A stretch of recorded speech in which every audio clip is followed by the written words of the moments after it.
Actually எனக்கு இனிஷியலாக வந்து ஒரு 1000 வியூஸ் போனாலே 1000 வந்துருச்சு அப்படின்ற ஒரு மைண்ட் செட்டில் இருப்பேன். ஸோ இப்போ வந்து 15 மில்லியன் போச்சு அப்படின்னா அதோட எக்ஸ்பெக்டேஷன்ஸ் எல்லாம் சொல்லவே வேணாம், ரொம்பவே வந்து ஹாப்பியாக இருக்கும். இனிஷியலாக நானும் ரீக்ரியேஷன்ஸ் தான் பண்ணிட்டு இருந்தேன். ஸோ ரீக்ரியேஷன்ஸில் நார்மலாக எமோஷ்னல் கேரக்டர் அண்ட் ரகட் எல்லாமே பண்ணிட்டு இருந்தேன். பட் வந்து ஒரு ஸ்டேஜில் வந்து காமிக் பண்ணும்போது நல்ல ரீச் இருந்துச்சு. நிறைய ட்ரோல் வரும், போன மாதிரி இருக்கு அப்படின்னு சொல்லிட்டு ஏகப்பட்ட ட்ரோல்ஸ் எல்லாம் வாங்கியிருக்கேன். ஸோ அதனால அது எனக்கு கமெண்ட்ஸ்லாம் பார்த்தீங்கன்னா கெட்ட கெட்ட வார்த்தைலாம் பயங்கரமாக இருக்கும். அதெல்லாம் பார்க்கும்போது இப்படி திட்டு வாங்கிட்டு பண்ணணுமா. விஷால் மூவியில் ஒரு ரகட் சீன் ஒன்று பண்ணியிருப்பேன், ஏலே இசுக்கு. அந்த டைலாக் எனக்கு நல்ல ரீச், செம்ம ரீச். அது என்னோட டோனை நான் அப்படியே மாற்றி, என்னோட பாடி லாங்குவேஜை டோட்டலாக மாற்றி டோன் பண்ணி அதை பண்ணுது. நீங்கள் ஜிம் வீடியோ பண்ணுறவங்க தானே தான் கேட்பாங்க, ரீக்ரியேஷன்ஸ் பண்ணுறவங்கன்னு கேட்க மாட்டாங்க. நிறைய பேர் வந்து ஃபோட்டோஸ் கேட்கும்போது நான் உங்களோட ஃபேன் சப்ஸ்கிரைபர்ஸ் சொல்லும் போது ஓகே இத்தனை நாள் இத்தனை வருஷம் வந்து இத்தனை பேர்கிட்ட திட்டு வாங்கினது, அடி வாங்கினது, இதெல்லாம் நினைக்கும் போது இது வந்து ஒரு மாதிரி, இது என்ன ஒரு ஒர்க்கா, இது எத்தனை நாளைக்கு வந்துடும், இதில் உனக்கு என்ன கிடைச்சிரும், இது எதுக்கு பண்ணுற அப்படின்றது இப்போ வரைக்கும் எங்கள் அம்மா வீட்டு சைடு எங்கள் அப்பா வீட்டு சைடு. ப்ராடக்ட் எல்லாம் நிறைய பேர் வந்து ப்ரொமோட் பண்ணுறாங்க. அது என்னன்னா எல்லாரோட ஸ்கின் டைப்பும் ஒரே மாதிரி இருக்காது. நீங்கள் சொல்லி தானே வாங்கினேன், உங்களால் என் ஸ்கின்னு டேமேஜ் ஆயிடுச்சுன்னு சொல்லிட்டாங்கன்னா அது எனக்கு ரொம்ப கஷ்டமாக போயிடும். அதனால நான் அந்த மாதிரி. லைகா புரொடக்ஷன்ஸ் சுபாஷ்கரன் வழங்கும் அஜித் குமார் நடிப்பில் விடாமுயற்சி உலகமெங்கும் வெற்றி நடை போடுகிறது. ஹாய் சஷ்டிகா, எப்படி இருக்கீங்க? ஹாய், நல்லா இருக்கேன். நீங்கள் எப்படி இருக்கீங்க? நல்லா இருக்கேங்க. நீங்கள் போடுற வீடியோஸ் எல்லாமே வந்து 1 மில்லியன் 2 மில்லியன் இல்லை, 15 மில்லியன் 10 மில்லியன் இப்படி பயங்கரமான ரீச்சாக இருக்குது. இந்த ரீச்சை வந்து நீங்கள் எப்படி பார்க்குறீங்க, என்ன மாதிரி ஃபீல் ஆகிருக்கு? ஆக்சுவலி எனக்கு இனிஷியலாக வந்து ஒரு 1000 வியூஸ் போனாலே 1000 வந்துருச்சு அப்படின்ற ஒரு மைண்ட் செட்டில் இருப்பேன். ஸோ இப்போ வந்து 15 மில்லியன் போச்சு அப்படின்னா அதோட எக்ஸ்பெக்டேஷன்ஸ் எல்லாம் சொல்லவே வேணாம், ரொம்பவே வந்து ஹாப்பியாக இருக்கும். ஸோ இதுக்கான கிரெடிட்ஸ் எல்லாமே என்னோட டீம் தான். ஏன்னா நான் மட்டும் இதில் ஒர்க் பண்ணல, எனக்கு பின்னாடி வந்து ஸ்கிரிப்டுக்கு, கேமராக்கு, ஸோ டீம் ஒர்க் இருக்குது அப்படின்றனால தான் எனக்கு இந்த ரீச் கண்டிப்பாக இருக்கும். அதே மாதிரி நீங்கள் பர்டிகுலராக வந்து இந்த காமிக் வீடியோ பண்ணுறது வந்து செம்ம ரீச்சாக இருக்குது. ஸோ இது எப்படி பார்க்குறீங்க? நீங்கள் வந்து ஃபஸ்ட்டு நிறைய டிஃப்ரெண்ட் வீடியோ பண்ணும்போது இந்த காமிக் வீடியோக்கு வந்து நிறைய ரெஸ்பான்ஸ் கிடைக்கும் போது வந்து இதை எப்படி பார்க்குறீங்க? ஆக்சுவலி இனிஷியலாக நானும் ரீக்ரியேஷன்ஸ் தான் பண்ணிட்டு இருந்தேன். ஸோ ரீக்ரியேஷன்ஸில் நார்மலாக எமோஷ்னல் கேரக்டர் அண்ட் ரகட் எல்லாமே பண்ணிட்டு இருந்தேன். பட் வந்து ஒரு ஸ்டேஜில் வந்து காமிக் பண்ணும்போது நல்ல ரீச் இருந்துச்சு. சரி ஓகே, நம்ம ஏன் வந்து காமிக் ட்ரை பண்ணக்கூடாது அப்படின்னு சொல்லிட்டு தான் காமிக் ஸ்டார்ட் பண்ணது. அதுவுமே ரீக்ரியேஷன்ஸில் நல்ல ரீச் கொடுத்துச்சு. அதுக்கப்புறம் தான் ஓன் கண்டென்ட் ஸ்டார்ட் பண்ண ஆரம்பிச்சது. ஓகே, இப்போ மதுரையில் வந்து நீங்கள் ஒரு ஃபெமிலியராக பர்சன் அப்படிங்கும்போது, நம்ம ஊர் பொண்ணுடா அப்படிங்கும்போது அங்கே எப்படி உங்களுக்கு ரெஸ்பான்ஸ்லாம் இருக்குது? ஆக்சுவலி மதுரை சைடில் நல்ல ரெஸ்பான்ஸ் இருக்கும். லைக் என்னன்னா நம்ம கூட பிறந்தவங்க, பக்கத்து வீட்டு பொண்ணு அந்த மாதிரி ட்ரீட் பண்ணுவாங்க. ஸோ பார்க்கும்போதே வந்து நல்ல ஜாலியாக பேசுவாங்க, சூப்பராக இருக்கும். அதோட ஃபீல் தனி. இப்போ உங்கள் ஃபேன்ஸ்க்கு வந்து உங்களை ஒரு யூடியூபராக எல்லாருக்குமே தெரியும். பட் பர்சனலாக வந்து நீங்கள் என்ன படிச்சிருக்கீங்க, நீங்கள் என்னவா இருந்தீங்க, அந்த மாதிரி விஷயங்கள்லாம் எல்லாருக்கும் தெரிஞ்சுன்னு ஆசை இருக்கும் இல்லையா? ஸோ உங்களை பற்றி சொல்லுங்கள். ஆக்சுவலி நான் ப்ரான் அண்ட் பாட்டர் ஃபுல்லுமே வந்து மதுரை தான். ஸ்கூலிங் வந்து ஓஎஸ்பிஎம்மில் முடித்தேன், girls higher secondary school. And polytechnic வந்து கேஎல்என், இன்ஜினியரிங் எஸ்ஐடி. நான் பேசிக்காக வந்து சிவில் இன்ஜினியரிங் கிராஜுவேட். அதுக்கப்புறம் தான் இந்த ஃபீல்டு வந்தது. அப்போ வந்து யோசிச்சிருப்பீங்களா நான் என்னவா ஆகணும்னு சொல்லி ஒரு காலேஜ் படிக்கும் போது அப்படிங்கும்போது? அப்போ என்ன யோசிச்சிருந்தீங்க நீங்கள்? ஆக்சுவலி எனக்கு வந்து விஸ்காம் இல்லைன்னா ஃபேஷன் டிசைனிங் தான் படிக்கணும்னு இன்ட்ரெஸ்ட்டு. ஸோ நான் படிச்சுட்டு இருக்க டயத்தில் மதுரையில் விஸ்காமுக்கும் சரி ஃபேஷன் டிசைனிங்க்கும் அவ்வளோவா ரீச் இல்லை. கோயம்புத்தூர், பெங்களூர், சென்னை சைடில் தான். அப்போது வந்து அவுட் ஆஃப் ஸ்டேஷன் வீட்டில் அனுப்ப மாட்டேன்னு சொல்லிட்டாங்க. அப்பாவோட இன்ட்ரெஸ்ட், அவங்க இன்ஜினியரிங் படிக்கணும்னு ஆசை, அவங்களால படிக்க முடியலை அப்படின்றதுனால நான் இன்ஜினியரிங் ஜாயின் பண்ணது. அப்போலேருந்தே நான் வந்து ஷார்ட் ஃபிலிம்ஸ் அதெல்லாம் பண்ண ஆரம்பிச்சு தான் இப்போ இந்த அளவுக்கு க்ரோத் இருக்குது. ஓகே, அப்போ அந்த ரீல்லாம் ஸ்டார்ட் பண்ணும்போது ஒரு சாதாரணமாக எல்லாரும் பண்ணுறாங்க அப்படிங்கிற மாதிரி ஆரம்பிச்சிங்களா? இல்லை நம்ம இது வந்து ஒரு பெர்ஃபெக்டாக பண்ணணும், ஒரு டீம் எல்லாம் வச்சு பண்ணணும், இந்த பிளானிங்லாம் எப்படி இருந்தது? அப்படி இல்லை, ஆக்சுவலி நான் 2 இயர்ஸாக தான் இன்ஃப்ளூயன்சராக இருக்கேன். அதுக்கு முன்னாடியே நான் வந்து ப்ராங்க் பண்ணியிருக்கேன். ஓன் சேனல் இல்லை, மற்ற சேனல்ஸில் ப்ராங்க் பண்ணியிருக்கேன். ஷார்ட் ஃபிலிமு, ஆல்பமு அந்த மாதிரி நிறையா பண்ணியிருக்கேன். இப்போ லாஸ்ட்டாக 2.5 இயர்ஸாக தான் நான் என்னோடய ஓன் சேனல் க்ரியேட் பண்ணதுக்கப்புறம் தான் நான் சரி ஓகே ஒய் ஷுட் நம்ம ரீல் மேக் பண்ணி பார்ப்போம், அதோட ரீச் எப்படி இருக்குன்னு சொல்லிட்டு ஒரு ட்ரையப்பாக தான் இது பண்ணேன். பட் இது இந்த அளவுக்கு சக்ஸஸ் கொடுக்கும் அப்படின்றத நான் எக்ஸ்பெக்ட் பண்ணலை. இப்போ சில பேர்லாம் வந்து ரீல் ஸ்டார்ட் பண்ணும்போது நீ நான் சரியாவே பண்ணலப்பா நான் மொக்கையா இருக்குன்னு சொல்லி கிண்டல் பண்ணாலே ஐயோ இனிமேல் நமக்கு செட் ஆகாதான் நிறுத்திடுவாங்க. பட் நீங்கள் வந்து நிறைய ட்ரால் ஃபேஸ் பண்ணியிருக்கீங்க, பாடி ஷேம் பண்ணியிருக்காங்க, நிறைய பேர் ஹர்ட் பண்ணுற மாதிரி பர்சனல் அட்டாக்லாம் பண்ணியிருக்காங்க. அப்படிங்கும்போது எந்த ஒரு விஷயம் வந்து அடுத்தடுத்து போகணுன்னு உங்களை வந்து இவ்வளோ தூரம் கொண்டு வந்திருக்கு? ஆக்சுவலி பீப்புளோட மைண்ட் செட் பார்த்தீங்கன்னா, இந்த கேரக்டருக்கு இப்படி பாடி இருந்தால் தான் கரெக்டாக இருக்கும், இந்த கேரக்டருக்கு இப்படி இருந்தால் தான் கரெக்டாக இருக்கும் அப்படின்ற ஒரு மைண்ட் செட்டில் தான் மேக்ஸிமம் பார்ப்பாங்க. ஸோ நான் என்ன நினச்சேன்னா, அப்படியெல்லாம் இல்லை, கருப்பு சிகப்பு பாடி அந்த மாதிரி எதுவுமே இல்லாமல் டேலண்ட்டை வெளியே கொண்டு வரணும், அது எப்படியா இருந்தாலும் பரவாயில்ல அப்படின்றத நான் வந்து ஃபிக்ஸ் பண்ணணும் அப்படின்ற ஒரு மைண்ட் செட்டில் இருந்தேன். ஸோ அதனால தான் எனக்கு நிறைய ட்ரோல் வரும். இந்த பொண்ணுக்கு இந்த கேரக்டர் சூட்டே ஆகலைப்பா, இது என்ன ஒரு ஓனா மாதிரி இருக்குது அப்படின்னு சொல்லிட்டு ஏகப்பட்ட ட்ரோல்ஸ் எல்லாம் நான் வாங்கியிருக்கேன். ஸோ அதனால அது எனக்கு பழகிருச்சு. இதை வச்சு நான் சரி ஓகே இதனால நம்ம வந்து கண்டிப்பாக சக்ஸஸ் ஆகி காமிக்கணும் அப்படின்றத ஒரு பேஸாக வச்சு தான் நான் வந்து அடுத்த ஸ்டெப்புக்கு மூவ் ஆனது. பட் இதெல்லாம் வந்து நம்ம வந்து ஒரு எக்ஸ்பீரியன்ஸில் ஒரு மெச்சூராக இப்போ பேசுறீங்க. பட் அந்த டைமில் வந்து ஒரு அழுகிறதா இருக்கட்டும், மற்றவங்ககிட்ட போய் ஃபீல் பண்ணுறதா இருக்கட்டும், இதெல்லாம் விட்டுட்டு அந்த மாதிரிலாம் நீங்கள் தான் புலம்பிருக்கீங்களா? ஆக்சுவலி வந்து கமெண்ட்ஸ்லலாம் பார்த்தீங்கன்னா கெட்ட கெட்ட வார்த்தைலாம் பயங்கரமாக இருக்கும். அதெல்லாம் பார்க்கும்போது ஐயோ இப்படி திட்டு வாங்கிட்டு பண்ணணுமா அப்படின்னுலாம் இருக்கும். ஆனால் வெளியே சொல்லி அழுதல்லாம் கிடையாது. பட் எனக்கே கஷ்டமாக இருக்கும். ஒருவேளை நம்மளுக்கே மேபி செட் ஆகலையா, இல்லை நம்ம நல்லா பண்ணலையா அப்படின்னு சொல்லி எனக்கே தோணும். பட் என் ஃப்ரெண்ட்ஸ் சர்க்கிளில் நான் சொல்லுவேன், இந்த அவங்ககிட்ட சொல்லும்போது என் ஃப்ரெண்ட்ஸ் சர்க்கிள் எல்லாருமே சொல்லுவாங்க, சிஸ்டர் நாங்களும் பண்ணும்போது இப்படி தான் சொன்னாங்க, ஸோ நீங்கள் இதெல்லாம் காதில் வாங்கிக்காதீங்க, இப்போ நீங்கள் ஒரு சர்டைன் டயத்தில் ரீச் ஆகிட்டிங்கன்னா இந்த நெகட்டிவ் கமெண்ட்ஸ் எல்லாமே பாசிட்டிவாக மாறும் அப்படின்னு சொல்லி அவங்க என்னை என்கரேஜ் பண்ணுவாங்க.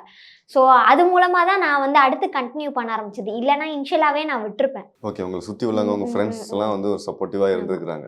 சரி, ஓகே. எல்லாரும் ரீல்ஸ் ஸ்டார்ட் பண்ணும்போது ஒரு சும்மா செல்ஃபி கேமரா வச்சு எல்லாம் இருப்பாங்க. ஆனால் நீங்கள் வந்து ஒரு ஷார்ட் ஃபிலிம் பண்ணுற மாதிரி லைட்டிங்கு, கேமரா குவாலிட்டி இப்படி எல்லாத்துலேயுமே வந்து ஒரு பக்கா ப்ரொஃபஷனலாக வந்து ஸ்டார்ட் பண்ணது எதனால் அது வந்து அப்படி ஸ்டார்ட் பண்ணது? ஆக்சுவலி இனிஷியலாக சொன்னது தான் என்னோட டீம் தான், ஃபுல் அண்ட் ஃபுல் டீம் தான். நான் இனிஷியலாக நான் பண்ணும்போது ஃபோனில் தான் பண்ணிகிட்டு இருந்தேன். நான் பண்ணும்போது ஒரு ஆண்ட்ராய்ட் ஃபோனில் தான் நான் பண்ணிகிட்டு இருந்தேன். அதுக்கப்புறம் எனக்கு ஒரு ப்ராப்பராக மதுரையில் என்னோட டீம் கிடச்சாங்க. ஸோ அவங்க வந்து நான் அவங்க கூட ஜாயின் பண்ணும்போது எனக்கு வெறும் 1000 ஃபாலோவர்ஸ் தான் இருந்தாங்க. அப்போ அவங்க எல்லாருமே வந்து நல்ல ரீச், மதுரையில் வந்து டோட்டலாக அவங்க full and full reach. So அவங்க கூட சேர்ந்து பண்ணும்போது தான் அவங்க கேமரா லைட்டிங்ஸ் எல்லாமே அவங்க ஹெல்ப் பண்ணுவாங்க.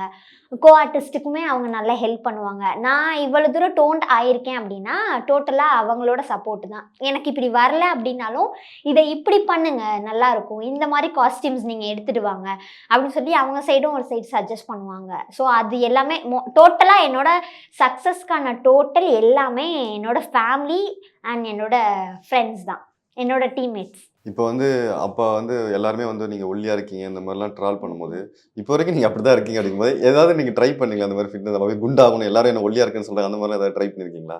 ஆக்சுவலி வந்து இப்போ நான் ஜிம் கான்டென்ட்ஸ் பண்ணிட்டு இருக்கேன்ல, ஸோ நான் எல்லாரும் சொல்கிறாங்க நீங்கள் வந்து கான்டென்ட் பண்ணுறதுக்கு மட்டும்தான் ஜிம் போகிறீங்களான்னு கேட்குறாங்க. பட் ஆக்சுவலி பார்த்தா நான் ஒர்க் அவுட் பண்ண தான் செய்கிறேன். பட் எனக்கு வந்து வெயிட் கெயின் ஆகுது, பட் அது எனக்கு வெளியே தெரியலை. மசிலாக கெயின் ஆகுறனால என்னால் வந்து ஃபேட்டாக கன்வெர்ட் ஆனால் நான் வந்து கொஞ்சம் பெருசாக தெரியலாம். பட் எனக்கு வந்து மசிலாக கன்வெர்ட் ஆகுறனால எனக்கு வந்து அது பெருசாக தெரியல. பட் ஒர்க் அவுட்ஸ் பண்ணிட்டு தான் இருக்கேன். ஆல்மோஸ்ட் ஒரு 7 kgs இன்க்ரீஸ் பண்ணியிருக்கேன். உண்மையிலே டம்பிள்ஸ்லாம் தூக்குறீங்களா? அந்த பேனா முடி தானா? இல்லை, சீரியஸாக ஒர்க் அவுட்ஸ் எல்லாம் நல்லாவே பண்ணுவேன். கான்டென்ட்ஸ்க்காக அதை அப்படி கிரியேட் பண்ணுறது. ஓகே, அது முடிச்ச பிறகு உண்மையாகவே ஒர்க் அவுட் பண்ணுறது. ஓகே, இப்போ நீங்கள் அந்த எந்த ஒரு ரீல் எந்த ஒரு வீடியோ வந்து உங்களை வந்து அடுத்த லெவல் கூட்டிகிட்டு போனதுன்னா, எந்த ஒரு வீடியோ உங்களுக்கு ரீச் கொடுத்து அடுத்த நாளே வந்து எல்லாருமே கூப்பிட்டு ரெக்கக்னைஸ் பண்ணதுன்னா எந்த ஒரு மூமெண்ட் அது நடந்தது? அந்த நாள் பற்றி சொல்லுங்கள். ரீக்ரியேஷன்ஸில் வந்து எனக்கு வந்து அந்த ஒரு ரகட் ரோல் பண்ணியிருப்பேன். அருக்காணி ப்ளஸ் வந்து இன்னொரு இந்த விஷால் மூவியில் ஒரு ரகட் சீன் ஒன்று பண்ணியிருப்பேன், ஏலே இசுக்கு. அந்த டைலாக் எனக்கு நல்ல ரீச், செம்ம ரீச் அது. ஏன்னா என்னோட டோனை நான் அப்படியே மாற்றி என்னோட பாடி லாங்குவேஜை டோட்டலாக மாற்றி டோன் பண்ணி அதை பண்ணுது. ஸோ அதை வந்து எனக்கு ஃபுல் அண்ட் ஃபுல் என்ன ஒரு ஆள் கைட் பண்ணதுன்னு என்னோட டீம்மேட் ஒருத்தவங்க தான் எனக்கு ஃபுல் அண்ட் ஃபுல் கைட் பண்ணாங்க. அது போக என்னோட ஃப்ரெண்ட்ஸ் எல்லாருமே சொன்னாங்க. ஸோ அதில் நல்ல ரீச்சு. அது போக அடுத்த லெவல் நல்ல ரீச் அப்படின்னா own content, gym content start பண்ணுறது தான். அதுவுமே இனிஷியலாக வந்து ஓன் கண்டென்ட் பண்ணாமல் ரீக்ரியேஷன்ஸில் தான் நம்ம வந்து பண்ண ஆரம்பித்தது. சரி நம்ம ஏன் ரீக்ரியேஷன்ஸ் பண்ணணும், ஓன் கண்டென்ட் ட்ரை பண்ணி பார்ப்போம், மேபி நல்லா இருந்துச்சுன்னா நெக்ஸ்ட் ஸ்டெப் போகலாம் அப்படின்றது தான் ஒரு ஐடியாவே இருந்துச்சு. அதுவுமே இனிஷியலாக நல்லா போச்சு, ரீக்ரியேஷன்ஸ் நல்லா போச்சு. ஓன் கண்டென்ட் ஸ்டார்ட் பண்ணும்போது இனிஷியலாக கொஞ்சம் டல்லாக தான் இருந்துச்சு. அதுக்கப்புறம் கான்டென்ட்ஸ் போட போட நல்லாவே ரீச் ஆச்சு. இப்போ சூப்பராக போயிட்டுருக்கு. ஓகே. அப்போ அந்த வீடியோவில் வந்து உங்களுக்கு எல்லாருமே செல்ஃபி எல்லாமே அன்னைக்கு அந்த ஒரு நாள் நடந்துக்குமோ எப்படி இருந்தது? இப்போயுமே பார்க்குற எல்லாருமே என்னன்னா, நீங்கள் ஜிம் வீடியோ பண்ணுறவங்க தானேன்னு தான் கேட்பாங்க. ரீக்ரியேஷன்ஸ் பண்ணுறவங்கன்னு கேட்க மாட்டாங்க. நீங்கள் ஜிம் வீடியோ பண்ணுறீங்களா அப்படின்னு கேட்பாங்க. அது எனக்கு ரொம்ப ஹாப்பியாக இருக்கும். ஸோ வந்து நிறைய பேர் வந்து ஃபோட்டோஸ் கேட்கும்போது, நான் உங்களோட சப்ஸ்கிரைபர்ஸ் சொல்லும்போது, ஓகே இத்தனை நாள் இத்தனை வருஷம் வந்து இத்தனை பேர்கிட்ட திட்டு வாங்கினது, அடி வாங்கினது, இதெல்லாம் நினைக்கும் போது இது வந்து ஒரு மாதிரி ஹாப்பியாக ஃபீல் ஆகும். அப்புறம் வீட்டில் எப்படி சப்போர்ட் பண்ணுறாங்க? இப்போ எல்லாம் இருந்தாலும் ஒரு ரீச் ஆகுது அப்படின்னா எந்த ஆஃப் த டே வந்து வீட்டுக்கு பொண்ணு ஏதாவது சம்பாரிச்சு கொடுத்தாங்களா அப்படிங்கிற மாதிரி தான் ஒரு எக்ஸ்பெக்டேஷன் இருக்கும். அப்படிங்கப்போ நீங்கள் எப்படி இது மட்டும்தான் ஃபுல் டைமாக பண்ணுறீங்களா, இல்லை இதை தாண்டி ஏதாவது ஒர்க் இந்த மாதிரி பண்ணுறீங்களா? இல்லை, நான் ஃபுல் அண்ட் ஃபுல் வந்து இந்த ஒர்க் தான் பண்ணுறேன். இது நான் என்னோட பேஷன் ப்ளஸ் ப்ரொஃபஷனே ஃபுல் அண்ட் ஃபுல் இது தான். எல்லாத்துக்கும் இருக்கும். மேக்ஸிமம் பாய்ஸ் சினி ஃபீல்டில் இருந்தாலே ஒன்றும் இல்லை 100 பேசுவாங்க. அதில் சவுத் சைட் சொல்லவே வேணாம்.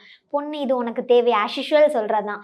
இது நம்ம கேஸ்ட்டுக்கு செட் ஆகாது, நீ இது பண்ணால் உனக்கு யார் கல்யாணம் பண்ணுவாங்க, உன் ஃப்யூச்சருக்கு செட் ஆகுமா அப்படின்னு சொல்லி சொல்கிற ட்ரோல்ஸ் நிறைய இருக்குது. என் ஃபேமிலி மெம்பர்ஸ் ஸ்டில் நவ் வரைக்கும் சொல்லிட்டு தான் இருக்காங்க. வெளியே பார்க்குறவங்களுக்கு இவங்க நல்ல ரீச் நல்லா பண்ணுறாங்க, நல்லா ஒர்க் பண்ணுறாங்கன்னு தோணும். பட் வந்து வீட்டில் உள்ளவங்களுக்கு இது என்ன ஒரு ப்ரொஃபஷனாக, அவங்கள பொறுத்த வரைக்கும் பேங்கிங் செக்டாரு, ஐடியில் ஒர்க் பண்ணால், கவர்மெண்ட் ஜாப் ஒர்க் பண்ணால் இட்ஸ் பெட்டர். இது என்ன ஒரு ஒர்க்கா, இது எத்தனை நாளைக்கு வந்துடும், இதில் உனக்கு என்ன கிடச்சிரும், இது எதுக்கு பண்ணுற அப்படின்றது இப்போ வரைக்கும் எங்கள் அம்மா வீட்டு சைடு எங்கள் அப்பா வீட்டு சைடு கேட்டுட்டு தான் இருக்காங்க. ஃபுல் அண்ட் ஃபுல் எனக்கு சப்போர்ட்டு அம்மா அப்பா தம்பி தான். என்ன சொல்லுவாங்க பதில்? இதுக்கெல்லாம் இப்படிலாம் சொல்லும்போது உங்களை பற்றி என்ன மாதிரியான பதில் அவங்க கிட்ட இருந்து வரும்? நான் எதுவும் சொல்ல மாட்டேன்.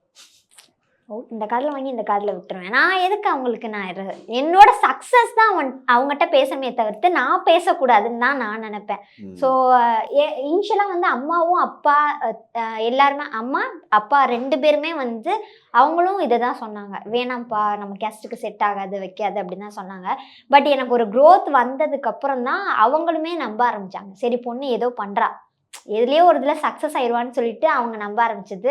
சைடில் என் தம்பி எனக்கு அப்பப்போ கொஞ்சம் சப்போர்ட் பண்ணுவான். அதுவும் நான் இருக்கும்போது சப்போர்ட் பண்ண மாட்டான், நான் இல்லாத டைமிங்கில் அவங்களுக்கு சப்போர்ட் பண்ணுவான். அக்கா விட்டு கொடுக்க மாட்டான். ஓகே அவள் ஏதோ பண்ணுறாள் பண்ணட்டும் விடுங்க அப்படின்னு சொல்லி அவன் அப்பப்போ சப்போர்ட் பண்ணுவான். இப்போ வந்து அவங்க ஃபுல் டைமாக எனக்கு சப்போர்ட் பண்ணுறாங்க. இதுலேயே இருந்துடாத, நெக்ஸ்ட் லெவலுக்கு எப்போ போவேன்னு சொல்லி அவங்க இப்போ என்னை கேட்குறாங்க. இப்போ நீங்கள் வந்து ஸ்டார்டிங்கில் வந்து ஒரு டீமோட பண்ணிட்டு இருந்தீங்க, இப்போ வந்து ஒரு வேற டீம் அப்படிங்கிற மாதிரியே சொல்லலாம். அப்படிங்கும்போது எல்லாரும் அந்த ஓல்டு கம்பெனி நீங்கள் அந்த பழைய டீம் கூட பண்ணுறதுல அப்படிங்கிற மாதிரி இருக்கு. ஏன் இது ஒரு இல்லை, ஆக்சுவலி நாங்கள் எல்லாருமே ஒரே டீம் தான். ஸோ உங்களுக்கு இப்போ நான் வேற ஆர்டிஸ்ட் கூட பண்ணுறதுனால உங்களுக்கு அப்படி தெரியுது. பட் அவங்க எல்லாருமே வந்து வேறு கேரக்டர்ஸ் பண்ணியிருப்பாங்க. பிரதராவோ ஃப்ரெண்டாவோ இல்லை நான் சிஸ்டராவோ. ஸோ அந்த மாதிரி பண்ணியிருப்போம். இல்லை பேக் எண்டில் கேமராவில் ஒர்க் பண்ணியிருப்பாங்க, இல்லை லைட்டிங்கில் ஒர்க் பண்ணியிருப்பாங்க. ஸோ அதனால பாதி பேத்துக்கு தெரியல. இப்போ இதுவே நாங்கள் எல்லாருமே ஒரே டீம் தான். இந்த ஜிம் எல்லாருமே தனித்தனியா சேனல் வச்சிருக்காங்க. இந்த ஜிம் கண்டென்ட் வந்து நீங்க ஜிம்முக்கு போய் அங்க டீம் ஃபார்ம் பண்ணி பண்ணதா இல்ல ஆல்ரெடி உள்ள ஃப்ரெண்ட்ஸ் தான் வச்சு நீங்க பண்ணீங்களா? இல்ல, ஜிம் வச்சிருக்கிறது வந்து என்னோட பிரதர் தான் வச்சிருக்காங்க. ஸோ வந்து அவங்ககிட்ட நம்ம வந்து அண்ணா நம்ம ஏன் மதுரையில் இன்னும் ஜிம் கண்டென்ட் யாரும் ஸ்டார்ட் பண்ணல, வேறு ஊர்லலாம் சென்னை பெங்களூர்லலாம் ஸ்டார்ட் பண்ணிட்டாங்க, நம்ம மதுரையில் ஸ்டார்ட் பண்ணுவோம் டெஃபினட்டாக ரீச் ஆகும்னு சொல்லும்போது அண்ணா என்ன சொன்னாங்கன்னா, இல்லை இப்போவே நான் கொஞ்ச நாள் போட்டுன்னு சொல்லி தள்ளி போயிட்டே தான் இருந்தது. அதுக்கப்புறம் நான் தான் அவரை ப்ரெஷர் பண்ணி இல்லை பண்ணியே ஆகணும், பண்ணுவோம் என்ன தான் ஆகுதுன்னு பார்ப்போம் அப்படின்னு சொல்லிட்டு ரஷ் பண்ண ஆரம்பித்தது தான் இந்த ஜிம் கண்டென்ட். அதில் நாங்கள் 4 பேர் தான். நான் ராகேஷ் அண்ணா, நிக்சன் ப்ரோ அண்ட் சீனுன்னு சொல்லிட்டு 4 பேர். நாங்கள் 4 பேர் தான் ஜிம் கண்டென்ட்ஸ் பண்ணுறோம். எங்கள் கூட பண்ணுற கோ ஆர்டிஸ்ட் எல்லாருமே பார்த்தீங்கன்னா எங்கள் ஜிம்மில் ஒர்க் அவுட் பண்ண வர்ற பிரதர்ஸ் தான் ஃபுல் அண்ட் ஃபுல். கேமரா பண்ணுறதுமே வந்து சம்டைம்ஸ் நான் எடுப்பேன், சம்டைம்ஸ் ஜிம்மில் ஒர்க் அவுட் பண்ணுற பசங்களே பண்ணுவாங்க. ஸோ இந்த மாதிரி அங்கே ஒரு டீம் க்ரியேட் பண்ணி தான் பண்ணுறது ஃபுல் அண்ட் ஃபுல். அப்புறம் வந்து நீங்கள் ஒரு இன்டர்வியூவில் சொல்லியிருந்தீங்க வந்து இந்த க்ரோத்துக்கு மெயினாக வந்து ஒரு முக்கியமான பர்சன் காரணம், அவர் வந்து என்னோட லைஃப்பில் இப்போ இல்லை பட் அவருக்கு தேங்க் பண்ணுறேன்னு சொல்லி ஒரு இப்போ நிறைய பேர் அதை வந்து நிறைய பாசிட்டிவாக கமெண்ட் பண்ணி தான் போது அந்த பர்சனுக்கு அந்த வீடியோ ரீச் ஆச்சா?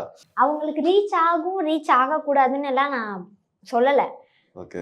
என்னோட பேஸில் அவர் நல்லா ஹெல்ப் பண்ணார். ஸோ அவருக்கான கிரெடிட்ஸ் நான் கொடுத்தாகணும்ல. அப்படி கொடுக்கலனா அது நல்லா இருக்காது. வளர்ந்ததுக்கப்புறம் மாறிட்டா அப்படின்ற மாதிரி ஆயிரும். ஸோ எனக்கு அது பிடிக்காது. ஸோ அதனால எனக்கு இவ்வளோ தூரம் டோன் ஆயிருக்கேன் அப்படின்னா அவரும் one of the reason. So அவங்களுக்கான கிரெடிட்ஸ் அது. அது போக இப்போ நான் இவ்வளோ தூரம் ரீச் ஆயிருக்கேன் அப்படின்னா டெஃபினட்டாக என்னோட ஃபேமிலி, என்னோட அண்ணா, அண்ணி, என்னோட டீம்மேட்ஸ் அண்ட் ஜிம் கான்டென்ட் பண்ணுற எல்லாருமே இப்போ எனக்கு வந்து full and full back and சப்போர்ட்டாக இருக்காங்க. உங்க லைஃப்ல இந்த துரோகம், பேக் ஸ்டாப் இந்த மாதிரி விஷயங்கள்லாம் நடந்திருக்கா? அதெல்லாம் யார் லைஃப்ல இல்லாமல் இருக்கும். அதெல்லாம் இருக்கு, கண்டிப்பாக இருக்கு. கஷ்டமாக தான் இருக்கும். ஸோ அதெல்லாம் என்ன மாதிரியா இருக்கும்? அந்த மாதிரி சும்மா ஒரு எக்ஸாம்பிள் சொல்லுங்க. நீங்க கரெக்டா அதை சொல்லனாலும் பரவாயில்ல, வேற ஏதாவது வச்சு கூட சொல்லுங்க. நம்ம அவங்கள நான் ரொம்ப நம்பியிருப்போம்.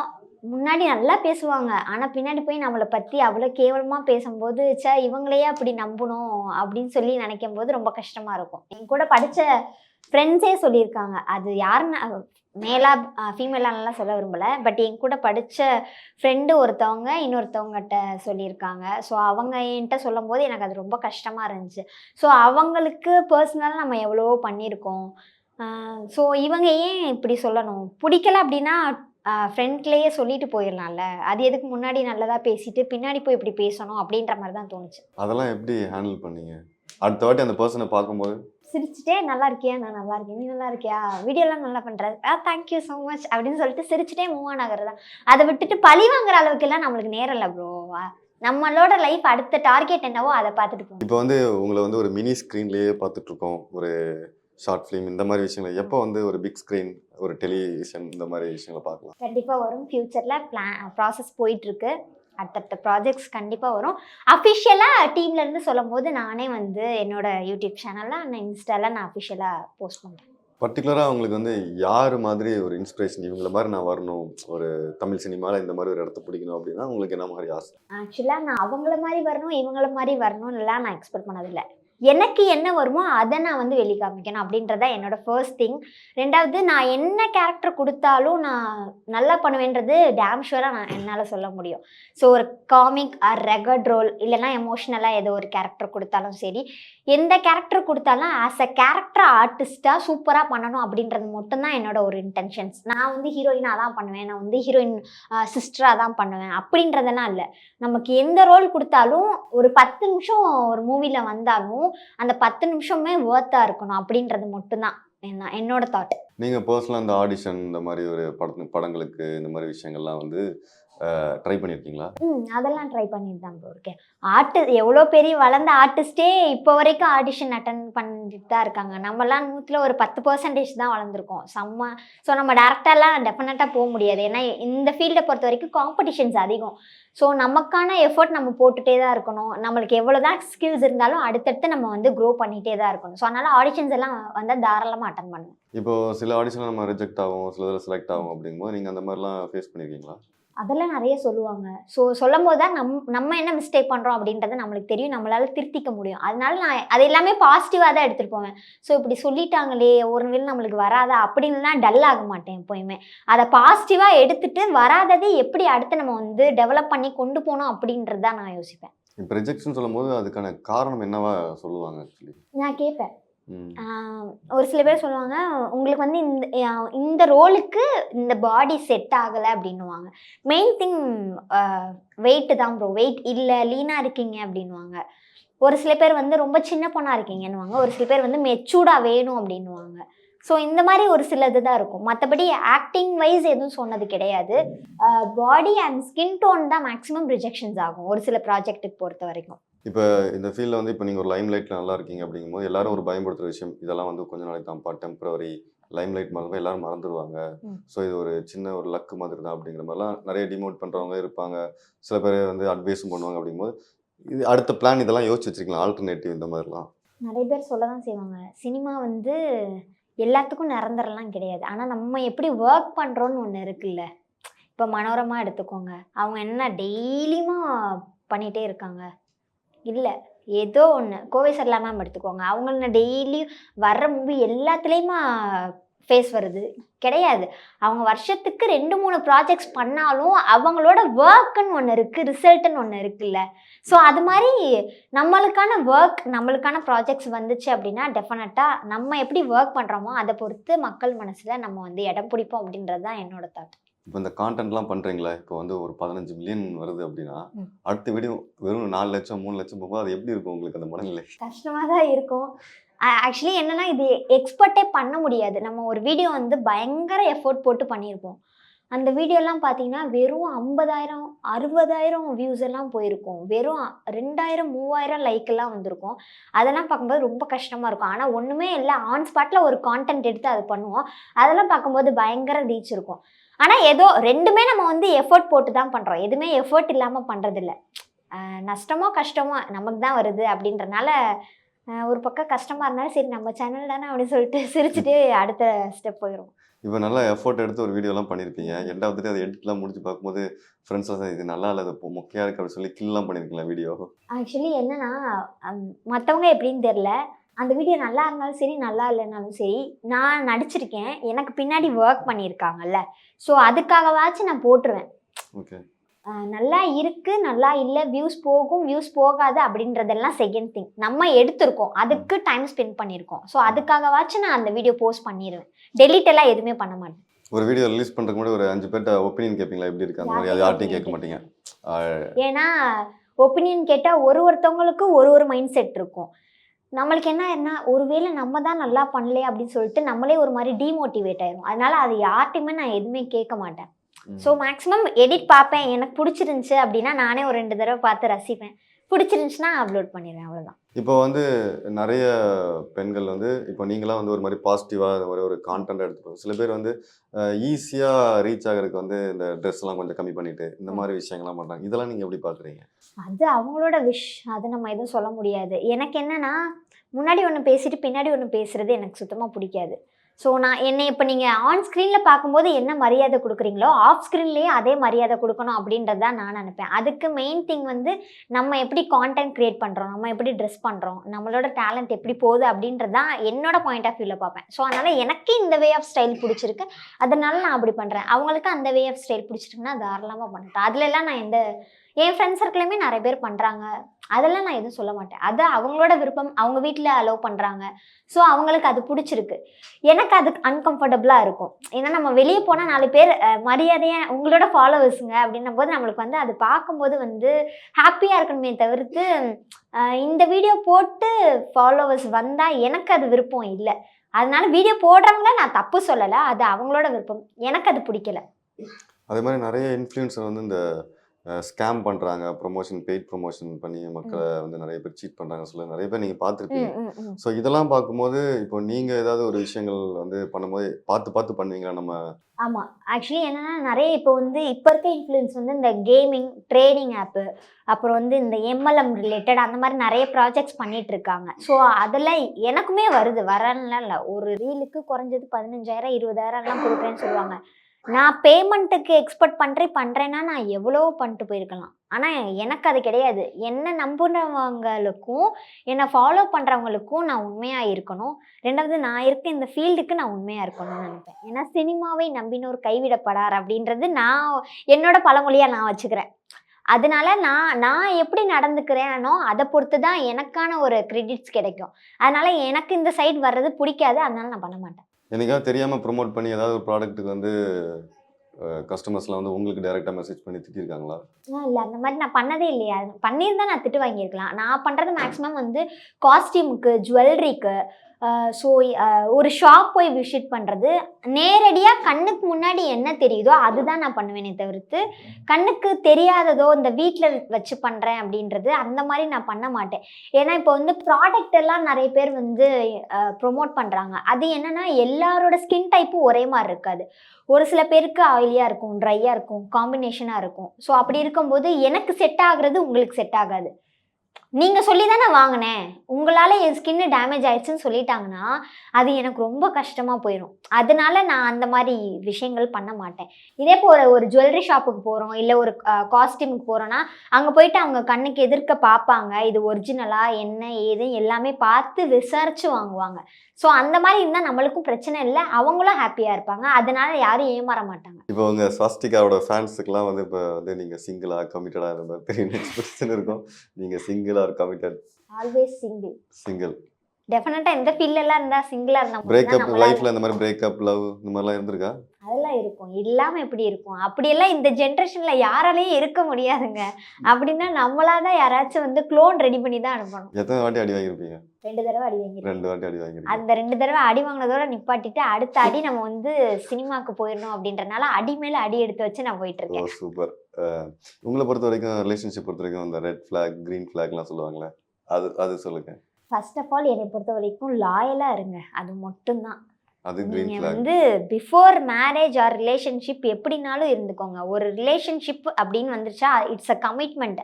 அந்த கமிட்மெண்ட் ஃபுல் ஃப்ளெஷ்டாக மேரேஜ் டு த எண்டு வரைக்கும் கொண்டு போக முடியும் அப்படின்னா மட்டும் கமிட்மெண்ட்டுக்குள்ளே போங்க. இல்லைனா வந்து எந்த பொண்ணையும் எந்த பையனையும் நம்ப வச்சு ஏமாற்றி கஷ்டப்படுத்தாதீங்க அப்படின்னு தான் நான் சொல்லுவேன். ரெட் ஃப்ளாக்னா இந்த மாதிரிலாம் இருக்கக்கூடாது அப்படின்னா அவங்களா இருக்க விடுங்க, ஓகே அவ்வளோதான். இப்போ ஒரு பொண்ணாக இருக்குன்னா அந்த பொண்ணுக்கு என்ன பண்ண முடியும் அப்படின்னு அவங்களுக்கு பண்ணணும்னு தோணுச்சுன்னா அதை பண்ண விடுங்க. அவங்களுக்கான ஸ்பேஸை நீங்கள் கொடுத்தீங்கன்னா தாராளமாக அவங்க உங்களுக்கு லாயலாக இருப்பாங்க. அதை விட்டுட்டு நீ இந்த ட்ரெஸ் போடக்கூடாது, ஏன் இவன்கிட்ட பேசுகிற, நீ இங்கே போகிற அப்படின்னு சொல்லிட்டு நீங்கள் ரெஸ்ட்ரிக்ஷன் பண்ண தான் அந்த பையனுக்கோ பொண்ணுக்கோ மறைக்கணும் அப்படின்ற ஒரு தாட்டே வரும். ஸோ அந்த மாதிரிலாம் இல்லாமல் ஃப்ரீயாக ஃப்ரெண்ட்லியாக இருங்க, ஆட்டோமேட்டிக்காக அந்த ரிலேஷன்ஷிப் நல்லா போகும். ஓகே. இப்போ மதுரையிலேருந்து சென்னை அப்படிங்கும்போது இப்போது உங்களுக்கு மதுரை பிடிச்சிருக்கா சென்னையா? சென்னையோட லைஃப் ஸ்டைல் டோட்டலாக வேறு, மதுரையோட லைஃப் ஸ்டைல் டோட்டலாக வேறு. இங்கே வந்து நம்ம ஓடுனா மட்டும்தான் நம்மளால் இங்கே சர்வே பண்ண முடியும். ஆனால் அங்கே அப்படி இல்லை, மாதம் 20,000 சம்பாதிச்சாலும் தாராளமாக இருக்கலாம், ஜாலியாக இருக்கலாம். அதோட ஒரு லைஃப் ஸ்டைல் டோட்டலாக வேறு. இங்கே வந்து ஹெல்ப் பண்ணுறவங்க இருக்காங்க, பட் வந்து ஒரு சில பேர் யோசிப்பாங்க. பட் அங்கெல்லாம் அப்படி கிடையாது. ஒன்று தெரியல அப்படின்னாலும் வாங்க கூட்டு போய் காமிக்கிறேன் அப்படின்ற மாதிரி போவாங்க. ஸோ ஆல்வேஸ் மதுரை என்னோட நேட்டிவ், அதை எப்போயுமே நான் விட்டு கொடுக்க மாட்டேன். இந்த பிறந்த வீடு புகுந்த வீடுன்னு சொல்லுவாங்கல்ல, மதுரை என்னோட பிறந்த வீடு, சென்னை என்னோட புகுந்த வீடு. அதனால இதையும் விட்டு கொடுக்க மாட்டேன், அதையும் விட்டு கொடுக்க மாட்டேன். மதுரையில் உங்களோட ஃபேவரட் ஸ்பாட்லாம் என்ன? சென்னையில் உங்களோட ஃபேவரட் ஸ்பாட்லாம் என்ன? ஆக்சுவலி நான் சென்னையில் பீச் எனக்கு ரொம்ப பிடிக்கும். பெசன்ட் நகர் அந்த மாதிரி நான் போவேன் அதிகமாக. ஸோ மற்ற இடம் அவ்வளோவா சுற்றினதில்லை, ஒர்க் கரெக்டாக இருக்கும். ஸோ அதனால் அவ்வளோவா நான் டைம் ஸ்பெண்ட் பண்ணது கிடையாது. பர்ச்சேசிங் போவேன், சவுகாப்பேட்டை, டி நகர் அப்படின்னு சொல்லிட்டு பர்ச்சேசிங் நிறைய போவேன், அவ்வளோதான். மற்றபடி சென்னை இன்னும் நான் நிறைய சுற்றினது கிடையாது. ஆனால் மதுரை அப்படி கிடையாது, நான் எல்லா இடமும் சுற்றிருக்கேன். இப்போ ஃபேன்ஸ் தொல்லைலாம் இருக்குமா? எப்படி உங்களுக்கு அந்த ப்ரைவசிலாம் இருக்கா? அந்த அளவுக்குலாம் இல்லை ப்ரோ. நான் நீட்டாக இருப்பாங்க. நம்ம சாப்பிட்டுட்ருக்கோம் அப்படின்னாலுமே சாப்பிட்டு முடிச்சுட்டு ஒரு ஃபோட்டோ மட்டும் கொடுங்க அப்படின்னு சொல்லி டீசெண்டாக கேட்குறவங்க நிறைய பேர் இருக்காங்க. ஸோ இது வரைக்கும் டிஸ்டர்ப்னெல்லாம் யாருமே பண்ணதில்லை. அவங்க பாட்டுக்கு வருவாங்க, பேசுவாங்க, ஒரு ஃபோட்டோ வேணும்னு கேட்பாங்க, ஜாலியாக. நான் அந்த ஆட்டிடியூடெல்லாம் நான் காமிக்கிற பர்சனே கிடையாது, ஜாலியாக பேசுவேன். ஸோ அதனால் எனக்கு அது பெரிய விஷயமா தெரியல. ஓகே, நம்மள ஒருத்தவங்க மாதிரி தான் நான் பழகுவேன். நான் வந்து இந்த வீடியோ பண்ணுறேன், ஸோ எனக்கு இவ்வளோ ஃபாலோவர்ஸ் இருக்குது அப்படின்ற ஆட்டிடியூட் நான் எப்போயுமே யார்ட்டையும் காமிக்க மாட்டேன். லைகா புரொடக்ஷன்ஸ் சுபாஷ்கரன் வழங்கும் அஜித்குமார் நடிப்பில் விடாமுயற்சி உலகமெங்கும் வெற்றி நடை போடுகிறது.